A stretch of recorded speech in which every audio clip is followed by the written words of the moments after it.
అభివృద్ధి జగన్ చేతుల్లోనే. వైసీపీ పట్ల ఆకర్షితులవుతున్న ప్రజలు. గత 40 సంవత్సరాల నుండి టీడీపీలో ఉన్న కుటుంబం వైసీపీలోకి చేరిక. సీతానగరం మండలంలో ఎంతో కాలంగా టీడీపీకి అండగా ఉన్న కుడిపూడి కుటుంబం జక్కంపూడి రాజా సమక్షంలో వైసీపీలోకి చేరిక. సీతానగరంలో టీడీపీ అడ్రస్ గల్లంతంటున్న వైసీపీ శ్రేణులు. రావడానికి ముందుకు వస్తా ఉన్నటువంటి బీసీ యువకులందరినీ కూడా మనస్ఫూర్తిగా పార్టీలోకి ఆహ్వానిస్తూ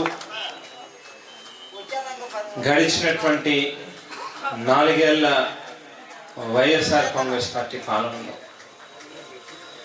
ప్రత్యేకించి బీసీలకు ఇచ్చినటువంటి అవకాశాలు,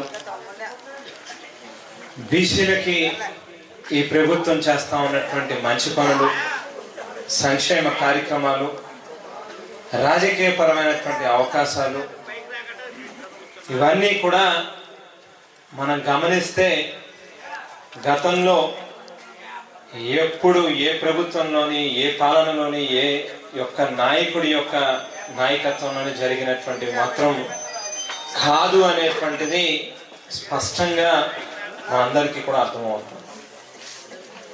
ఒకసారి ఇవాళ మన ప్రభుత్వంలో మన పాలనలో బీసీలకు ఇచ్చినటువంటి అవకాశాలు చూస్తే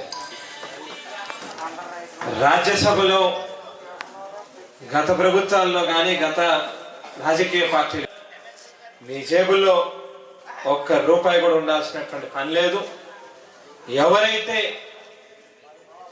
మన భారతదేశానికి అత్యున్నత లెజిస్లేచర్ అయినటువంటి రాజ్యసభ లాంటి ఒక ఉన్నతమైనటువంటి స్థానంలో మన రాష్ట్రానికి సంబంధించినటువంటి బీసీల కోసం, వాళ్ళకి మంచి చేసేదాని కోసం గొంతెత్తి మాట్లాడగలుగుతారో వాళ్ళకి ఈవేళ పెద్దపీటను వేస్తూ మరి పిల్లి సుభాష్ చంద్రబోస్ గారు కానీ లేక మోపిదేవి వెంకటరమణ గారికి కానీ ఈవేళ రాజ్యసభలో స్థానాలు ఇవ్వడం జరిగింది.